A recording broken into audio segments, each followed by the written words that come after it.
ഈ റബീഉൽ അവ്വൽ 12 വരുമ്പോൾ പ്രവാചകൻ സല്ലല്ലാഹു അലൈഹി വസല്ലമയുടെ ജന്മദിനം അതിവിപുലമായി നമ്മുടെ നാടുകൾ ആഘോഷിക്കപ്പെടുന്നു. ഒരുപക്ഷെ പണ്ട് ക്രിസ്മസിന്റെ നാളുകളിൽ അവരുടെ ചർച്ചുകൾ ഏതുപോലെ അലങ്കരിക്കപ്പെട്ടിരിക്കുന്നുവോ അതുപോലെ അലങ്കരിക്കപ്പെട്ട അവസ്ഥയിൽ നമ്മൾക്ക് പോലും പരിചയമില്ലാത്ത, ഇന്നു ജീവിച്ചിരിക്കുന്ന നമുക്ക് പോലും പതിവില്ലാത്ത രൂപത്തിൽ പള്ളികൾ മനോഹരമായ LED ബൾബുകളെ കൊണ്ട് അലങ്കരിച്ചു കാണുന്നത് കഴിഞ്ഞ വർഷങ്ങളിലൊക്കെ നമ്മൾ കണ്ടതാണ്, ഇനി കാണാൻ പോകുന്ന കാര്യമാണ്. അള്ളാഹുവിന്റെ പള്ളികളിൽ അള്ളാഹുവിന്റെ ദീനിന്റെ പേരിൽ ഇങ്ങനെ ഒരു ചടങ്ങിനും കാര്യത്തിനും അനുവാദമുണ്ട്. നമ്മുടെ പലരുടെയും കുട്ടികൾ ഇന്ന് പഠിക്കുന്നത് യഥാർത്ഥത്തിൽ ഇത്തരത്തിലുള്ള മദ്രസകളിലാണ്. അവിടെ പോകുന്ന കുട്ടികൾ ഒരു മാസമായി പഠിച്ചുകൊണ്ടിരിക്കുകയാണ്, പാട്ടും കളിയും പ്രസംഗങ്ങളുമെല്ലാം. എന്തിനു വേണ്ടി? പ്രവാചകൻ സല്ലല്ലാഹു അലൈഹി വസല്ലമയുടെ ജന്മദിനത്തിന്റെ ആഘോഷത്തിന് വേണ്ടി. അതുകൊണ്ട് തന്നെ ഇതിന്റെ ചില നിലപാടുകൾ നമ്മൾ മനസ്സിലാക്കേണ്ടതുണ്ട് എന്നതാണ് ഏറ്റവും പ്രധാനപ്പെട്ട കാര്യം. ഒരു സംശയവും വേണ്ട, എല്ലാവരും ഒരുപോലെയല്ല ആഘോഷിക്കുന്നത്. ചില ആളുകൾ എന്ത് ചെയ്യുന്നു, അവരാ ഖിസ്സത്തുൽ മൗലിദ്, ആ മൗലിദ് മാത്രം ഓതുക എന്നുള്ളതാണ് ചില സ്ഥലത്ത് കാണുന്നത്. ചില സ്ഥലത്ത് എന്ത് ചെയ്യുന്നു, അത്വആമു വൽ ഹൽവ, മധുരപലഹാരങ്ങൾ വിതരണം ചെയ്യുന്നു. പല സ്ഥലങ്ങളിൽ എന്താണ്, വമിൻഹും മൻ യുഖീമുഹു ഫിൽ മസാജിദ്, പള്ളികളിൽ ആഘോഷിക്കുന്നവരുണ്ട്, വീടുകളിൽ ആഘോഷിക്കുന്നവരുണ്ട്, വ്യത്യസ്തങ്ങളായ ആണും പെണ്ണും കൂടിച്ചേരുന്ന ആഘോഷ പരിപാടികളുണ്ട്. എന്തെല്ലാമാണ് ഓരോ പ്രദേശത്തുമുള്ള ആളുകളുടെ സാമ്പത്തിക അവസ്ഥ അനുസരിച്ചും അവിടെ നേതൃത്വം നൽകുന്ന ആളുകൾക്കും അനുസരിച്ചുകൊണ്ട് ഓരോ നാട്ടിലും ഓരോ സ്ഥലത്തും വ്യത്യസ്തമാണ്. ഇങ്ങനൊരു ദീനിക്കാര്യം ഉണ്ടാവും സുഹൃത്തുക്കളെ. ഈ പള്ളിക്ക് 5 നേരം നിസ്കാരം, മദ്രാസിലെ പള്ളിക്ക് 6 നേരം നിസ്കാരം, അങ്ങനെ ഉണ്ടാവും. ഇസ്ലാമിൽ എല്ലായിടത്തും ഒന്നേ ഉണ്ടാകൂ. അപ്പോൾ ഈ വ്യത്യസ്തത തന്നെ പണ്ഡിതന്മാർ പറയുന്നത് ഇസ്ലാമിൽ ഇല്ലാത്തത് കൊണ്ടാണ്. പെരുന്നാക്ക് എന്തി അവിടെ ഉണ്ടായി എന്ന് ചോദിച്ചാൽ എല്ലാ പള്ളിക്കും ഒരേ മറുപടി അല്ലേ. ആദ്യത്തിൽ 7 തക്ബീർ, പിന്നെന്താണ് 5 തക്ബീർ, അത് കഴിഞ്ഞിട്ട് എന്ത് ചെയ്തു, ഒരു ഖുതുബ നിർവഹിച്ചു. എല്ലാം ഒരുപോലെയല്ലേ. ഇസ്ലാമിലുള്ള എല്ലാ ആചാരങ്ങളും നബി സല്ലല്ലാഹു അലൈഹി വസല്ലമയുടെ കാലം തൊട്ട് ഇന്നേ വരെയും ഒരുപോലെ നടക്കുന്നത് എന്തുകൊണ്ടാണ്? അതിനൊക്കെ പ്രമാണങ്ങളും പിന്തുണകളും ഉള്ളത് കൊണ്ടാണ്. ഒരു സംശയവുമില്ല, ഇത് ആഘോഷിക്കുന്നവർക്കോ ആഘോഷിക്കേണ്ടെന്ന് പറയുന്നവർക്കോ സംശയമില്ലാത്ത ഒരു കാര്യമാണ്. ഇത് 6-ാം നൂറ്റാണ്ടിൻ്റെയും അതേപോലെ തന്നെ 7-ാം നൂറ്റാണ്ടിൻ്റെ ആദ്യത്തിലുമായിട്ടാണ് ഹിജ്റ വർഷത്തിൽ ഇത് വന്നത്. അപ്പോൾ നോക്കൂ നിങ്ങൾ, 5 നൂറ്റാണ്ടിൽ മുസ്ലിം ലോകത്തൊരാളും ഈ ദിവസത്തിന് ഒരു പ്രത്യേകത കൽപ്പിച്ചിട്ടില്ല എന്ന് പറഞ്ഞാൽ തന്നെ പിന്നെ എന്ത് അഭിപ്രായ ഭിന്നതയാണ് സുഹൃത്തുക്കളെ, പിന്നെ എന്ത് സംശയമാണ് ഈ കാര്യത്തിൽ നമുക്കുണ്ടാകുന്നത് എന്ന് നമ്മൾ ആലോചിച്ച് നോക്കൂ. നിങ്ങൾ ഇബ്നു കസീർ റഹ്മഹുല്ല അദ്ദേഹത്തിൻ്റെ അൽ ബിദായ വന്നിഹായ എന്ന് പറയുന്ന പ്രസിദ്ധമായ ആധികാരികമായ ചരിത്ര ഗ്രന്ഥത്തിൽ ഇതിൻ്റെ ഉത്ഭവം 6-ാം നൂറ്റാണ്ടിൻ്റെയും 7-ാം നൂറ്റാണ്ട് ആദ്യത്തിലും 6-ാം നൂറ്റാണ്ട് അവസാനത്തിലുമാണെന്ന് വ്യക്തമായി പറഞ്ഞതായിട്ട് നമുക്ക് കാണാൻ പറ്റും. എന്താണ് ഇതൊരാ ആഘോഷിച്ചാൽ അതിൻ്റെ വിധി എന്താണ്? ഇസ്ലാമിൽ ഏതു കാര്യത്തിനും ഒരു വിധി ഉണ്ടാവുമല്ലോ. അതിൻ്റെ വിധി എന്താണെന്ന് ചോദിച്ചാൽ പണ്ഡിതന്മാർ ആധികാരികമായി ഇസ്ലാമിനെ കുറിച്ച് പണ്ഡിതന്മാർ പറഞ്ഞത് അത് ബിദ്അത്താണ്. കുല്ലു ബിദ്അത്തിൻ ദലാല വകുല്ലു ദലാലത്തിൻ ഫിന്നാർ. അതിന് ഏതെങ്കിലും നിലക്ക് സഹകരിച്ചാൽ, നമ്മൾ ഏതെങ്കിലും നിലക്ക് അതിൻ്റെ ഭാഗമായാൽ അത് നരകത്തിലേക്ക് പോകുന്ന പ്രവൃത്തിയാണെന്ന് ഇസ്ലാമിനെ കുറിച്ച് പറയാൻ ആധികാരികതയുള്ള പണ്ഡിതന്മാർ പറഞ്ഞിട്ടുണ്ട്. അലൈക്കും ബിസുന്നതി, എന്റെ ചര്യയെ നിങ്ങൾ മുറുകെ പിടിക്കണം. വസുന്നത്തുൽ ഖുലഫാഇർ റാഷിദീനൽ മഹ്ദിയ്യീന മിൻ ബഅദി, സച്ചരിതരായ ഖുലഫാഇർ റാഷിദീങ്ങളുടെ മാതൃകയും നിങ്ങൾ പിൻപറ്റണം. തമസ്സകൂ ബിഹാ, അതിനെ നിങ്ങൾ മുറുകെ പിടിക്കണം, അണപ്പല്ലുകളെ കൊണ്ട് കടിച്ചു പിടിക്കണം. വഇയ്യാകും വമുഹ്ദസാത്തിൽ ഉമൂർ, തീർച്ചയായും നിങ്ങൾ ദീനിൽ പുതിയതായി ഉണ്ടാക്കുന്ന കാര്യങ്ങളെ നിങ്ങൾ സൂക്ഷിക്കണം. ഇന്ന കുല്ല മുഹ്ദസത്തിൻ ബിദ്അ, എല്ലാ പുതിയ കാര്യങ്ങളും ബിദ്അത്താണ്, എല്ലാ ബിദ്അത്തും നരകത്തിലേക്കുള്ളതാണെന്ന്. ഒരു കാര്യം അതാണ്, ഏറ്റവും പ്രധാനം നബി സല്ലല്ലാഹു അലൈഹി വസല്ലമയോ സഹാബത്തോ ചെയ്തിട്ടില്ല, അവർ ചെയ്യാത്തതിനെയാണ് ബിദ്അത്ത് എന്ന് പറയാം. രണ്ടാമത്തെ കാര്യം, ഇത് ക്രിസ്ത്യാനികളുടെ ക്രിസ്മസിനോട് സാദൃശ്യമുള്ള അതേ ഒരു പ്രവൃത്തിയാണ്. അതുകൊണ്ട് മൻ തശബ്ബഹ ബിഖൗമിൻ, ഏതെങ്കിലും ഒരു ജനതയോട് ഒരാൾ സാദൃശ്യമുണ്ടായാൽ ഫഹുവ മിൻഹും, അവൻ അവരിൽപ്പെട്ടവനാകുന്നു എന്ന് ഇമാം അഹ്മദ് റിപ്പോർട്ട് ചെയ്യുന്ന ഹദീസിൽ കാണാൻ പറ്റും. അപ്പോൾ മറ്റു മതങ്ങളുടെ നമ്മൾ പ്രാർത്ഥിക്കുന്നത് എന്താണ്? ഗൈരിൽ മഗ്ദൂബി അലൈഹിം വലദ്ദാലിൻ, വഴിപിഴച്ചു പോയ, അതേപോലെ തന്നെ ദീനിൽ നിന്ന് തെറ്റിപ്പോയ ആളുകളുടെ വഴിയിൽ ഞങ്ങളെ ആക്കരുതേ എന്ന് പറയുമ്പോൾ അവിടെ ഉദ്ദേശം യഹൂദി വൻ നസാറ എന്ന് പറയാറുണ്ട്. അവരുടെ ഒരാചാരങ്ങളും നമ്മുടെ ആചാരങ്ങളായി മാറാൻ പാടില്ല എന്നതാണ് പ്രധാനപ്പെട്ട മറ്റൊരു കാര്യം.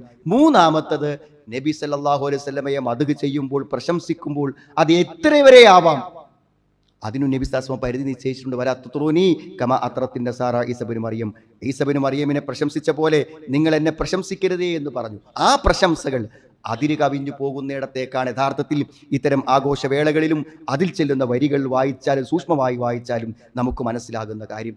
സുഹൃത്തുക്കളെ, സത്യത്തിൽ ഈ ഒരു തെറ്റായ കാര്യം ജനങ്ങളെ കൊണ്ട് ചെയ്യിപ്പിക്കുന്നതിന് വേണ്ടി വ്യത്യസ്തങ്ങളായ തെളിവുകൾ പറയുന്നുണ്ട്. നമ്മുടെ നരകത്തിൻ്റെയും സ്വർഗത്തിൻ്റെയും വിഷയമായതുകൊണ്ട് ഇതൊരു തർക്കത്തിൻ്റെയോ സംഘടനാപരമായ ഭിന്നിപ്പിൻ്റെയോ വിഷയമല്ല, നമ്മുടെ ഈമാന്റെ വിഷയമാണ്, പരലോകത്തിൻ്റെ വിഷയമാണ്.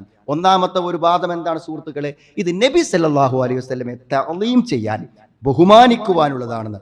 നബി സല്ലല്ലാഹുവയെ ബഹുമാനിക്കുക എന്ന് പറഞ്ഞാൽ നമ്മൾ ആലോചിച്ച് നോക്കുന്നെങ്കിൽ നബി സല്ലല്ലാഹു അലൈഹി വസല്ലമയുടെ കാലത്ത് പ്രവാചകന് മക്കത്ത് ജീവിക്കാൻ പറ്റാതെ വന്നപ്പോൾ പല സ്ഥലത്തേക്ക് പിന്നെ ഹിജ്റ പോയിട്ടല്ലോ. ആ ഹിജ്റ നബി സല്ലല്ലാഹു സഹാബത്തും പോയ സമയത്ത് സഹാബത്തിനെ കണ്ട ആ നാട്ടിലത്തെ ആളുകൾ പറഞ്ഞ ചില വർത്തമാനങ്ങളുണ്ട്. എന്താണ് പ്രവാചകന്റെ സഹാബത്തിനെ കുറിച്ച് അവർ പറഞ്ഞത്? ഇദാ അമറഹും ഇബ്തദറു അംറഹു. എന്താണ് ആ പ്രവാചകനോട് അവർക്കുള്ള ബഹുമാനം? എന്തെങ്കിലും പറഞ്ഞാൽ ആ പറയുമ്പോഴേക്കും അവരോടിച്ചെന്ന് ആ കൽപ്പന നിർവഹിക്കും. വൊളു എടുക്കുമ്പോൾ ആ വൊളുവിന്റെ വെള്ളത്തിന് വേണ്ടി അവർ പരസ്പരം ഏറ്റുമുട്ടിയിരുന്നു, അല്ലെങ്കിൽ അത്രമാത്രം അവരതിനു വേണ്ടി ധൃതി കാണിച്ചിരുന്നു. നബി സ്ലാസ്മിന് മുമ്പിൽ വെച്ച് സംസാരിക്കുകയാണെങ്കിൽ വളരെ നേരിയ പതിഞ്ഞ സ്വരത്തിലേ അവർ സംസാരിക്കൂ. അതേപോലെ തന്നെ നബി സ്ലാസ്മിയിലേക്ക് അവർ നോക്കുമ്പോൾ എന്തായിരിക്കും? അന്നദറു ഇലൈഹി തഅലീമൻ ലഹു. നബി അങ്ങേയറ്റം ബഹുമാനിച്ചിട്ടാണ് നബി സല്ലല്ലാഹു അലൈഹി വസല്ലമയെ അവർ നോക്കിയിരുന്നത് എന്നാണ്. ഇത്രമാത്രം ആദരവുള്ള ആ സ്വഹാബത്ത് ആദരവിന്റെ പേരിലാണെങ്കിൽ സുഹൃത്തുക്കളെ, അവരല്ലേ ഇത് ആഘോഷിക്കേണ്ടത്? അവരാഘോഷിച്ചില്ല. അപ്പോൾ ആദരിക്കുക എന്നതിനൊരു മാതൃക ഇത്തരത്തിൽ ഇല്ല എന്നതിൻ്റെ ഏറ്റവും വലിയ തെളിവാണത്. രണ്ടാമത്തൊരു വാദം എന്താ? അവിടെ മാത്രമല്ലല്ലോ, ലോകത്തെല്ലായിടത്തും ഇല്ലേ എന്നാണ്. സുഹൃത്തുക്കളെ, ലോകത്തെല്ലായിടത്തും ഒരു കാര്യമുണ്ടായി എന്നത് ഇസ്ലാമിലെ ഒരു തെളിവായി പ്രമാണമായി പറയാൻ പറ്റൂ. ലോകത്തെല്ലായിടത്തും ഇല്ലേ അള്ളാഹു അല്ലാത്തവരെ വിളിച്ചു പ്രാർത്ഥിക്കുന്നവർ?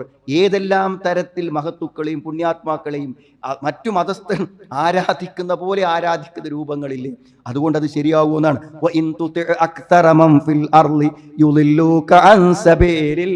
സൂറത്ത് അൻആം 116 ആയത്തിൽ അള്ളാഹ് പറയുന്നു, ഭൂമിയിൽ ബഹുഭൂരിപക്ഷം വരുന്നവരെ നീ അനുസരിക്കുകയാണെങ്കിൽ അവർ നിന്നെ വഴിതെറ്റിച്ച് കളയും എന്ന് പറയുന്നുണ്ട്. അതിന്റെ അർത്ഥം എന്താണ് സുഹൃത്തുക്കളെ? ഭൂരിപക്ഷം എന്ത് ചെയ്യുന്നു എന്ന് നോക്കിയിട്ടല്ല നമ്മുടെ ഇസ്ലാമിന്റെ കാര്യങ്ങളും പ്രമാണങ്ങളും തീരുമാനിക്കേണ്ടതെന്നാണ്. ലോകത്തെ ഏറ്റവും പ്രമുഖരായിട്ടുള്ള ഒട്ടനവധി പണ്ഡിതന്മാർ ഇത് ബിദ്അത്താണെന്ന് ഫത്വ കൊടുക്കുകയും അതിനെ നിരോധിക്കുകയും ചെയ്യുമ്പോൾ ആ പ്രമാണങ്ങൾക്കല്ലേ നമ്മൾ മുൻതൂക്കം കൊടുക്കേണ്ടത്?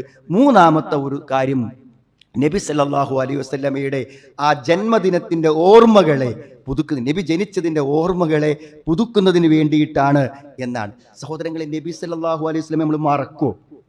അങ്ങനെ മറന്നു പോകും നബി സല്ലല്ലാഹു അലൈഹി വസല്ലമയെ? നമ്മൾ ആരാ മറക്കുക സുഹൃത്തുക്കളെ? രാവിലെ എഴുന്നേൽക്കുമ്പോൾ നമ്മൾ എന്താണ് അൽഹംദുലില്ലാഹില്ലദീ അഹ്യാന ആരാ പഠിപ്പിച്ചത്? ഉറങ്ങാൻ കിടക്കുമ്പോൾ, ജീവിതത്തിന്റെ ഒരു ചെരുപ്പിടുമ്പോൾ വരെ സുഹൃത്തുക്കളെ വലതുകാലിൽ ചെരുപ്പിടൂല. എങ്ങനെ നമ്മൾ മറക്കുക?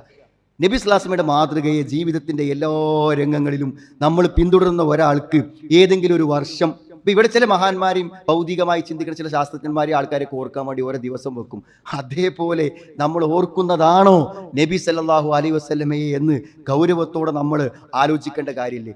അങ്ങനെ നബി സല്ലല്ലാഹു അലൈഹി വസല്ലമയെ ഒരു ദിവസം നിശ്ചയിച്ച് ഓർക്കേണ്ട ഒരു കാര്യം നമ്മളെത്തില്ല. എപ്പോഴും നിസ്കരിക്കുമ്പോഴും ഒളുവെടുക്കുമ്പോഴും നടക്കുമ്പോഴും ഇരിക്കുമ്പോഴും കിടക്കുമ്പോഴും എല്ലാം നമ്മുടെ മനസ്സിൽ ആ ഓർമ്മയുണ്ടായിരിക്കുമെന്നാണ്. അതേപോലെ തന്നെ മറ്റൊരു ന്യായം പറയുന്നത് എന്താ വെച്ചാൽ, നബി സല്ലല്ലാഹു അലൈഹി വസല്ലമയെ നബി സല്ലല്ലാഹു അലൈഹി വസല്ലമയെ സ്നേഹിക്കാനും നല്ല ഉദ്ദേശത്തിലാണ് ഈ കാര്യം ചെയ്യുന്നത്. ഞങ്ങൾ ഒരിക്കലും ഒരു തെറ്റ് വിചാരിച്ചിട്ടല്ല ചെയ്യേണ്ടത്, നല്ല ഉദ്ദേശത്തിൽ.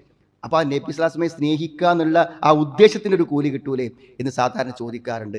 അവിടെ നാം ആലോചിക്കേണ്ടത് നബി സല്ലല്ലാഹു അലൈഹി വസല്ലമയെ സ്നേഹിക്കുന്നത് എങ്ങനെയാണെന്ന് വളരെ കൃത്യമായി നമുക്ക് പഠിപ്പിക്കപ്പെട്ടിട്ടുണ്ട്. മാത്രമല്ല, ഒരു കാര്യം പ്രവർത്തിക്കുമ്പോൾ, തെറ്റായ ഒരു കാര്യം പ്രവർത്തിക്കുമ്പോൾ നല്ലൊരു ഉദ്ദേശമുണ്ട് എന്നതുകൊണ്ട് സുഹൃത്തുക്കളെ അത് ന്യായീകരിക്കപ്പെടുമോ?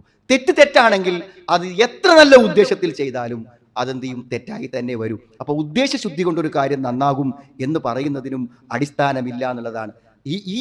ഈ പറയപ്പെടുന്ന ന്യായങ്ങളാണ് സാധാരണ ഇത്തരം കാര്യങ്ങൾക്ക് നിരന്തരമായി ആളുകൾ പറഞ്ഞുകൊണ്ടിരിക്കുന്ന കാര്യങ്ങൾ. അതേപോലെ തന്നെ മറ്റൊരു കാര്യം എന്താണ്, ഞാൻ നേരത്തെ പറഞ്ഞത് നബി സല്ലല്ലാഹു അലൈഹി വസല്ലമയെ സ്നേഹിക്കണം.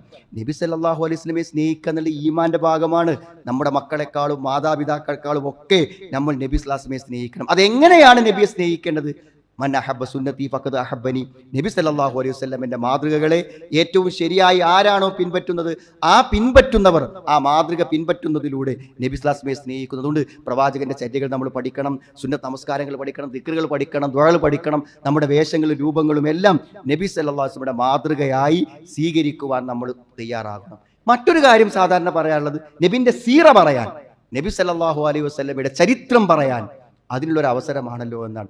നബി സല്ലല്ലാഹു അലൈഹി വസല്ലമയുടെ ജീവിത ചരിത്രം എന്നുള്ളത് തീർച്ചയായും നമ്മൾ എല്ലാവരും മനസ്സിലാക്കേണ്ട കാര്യമാണ്. ധാരാളം ഗ്രന്ഥങ്ങൾ ആ രംഗത്ത് എഴുതപ്പെട്ടിട്ടുണ്ട്. സുഹൃത്തുക്കൾ, അത് ഏത് സന്ദർഭത്തിൽ നമ്മൾ വായിച്ച് പഠിക്കുകയും മനസ്സിലാക്കുകയും ചെയ്യേണ്ട ഒരു കാര്യമാണ്. അന്നത്തെ ഒരു ദിവസത്തെ പ്രഭാഷണത്തിൽ മാത്രം ഒതുക്കേണ്ട ഒരു കാര്യമല്ല എന്ന് നമ്മൾ പ്രത്യേകം മനസ്സിലാക്കുക.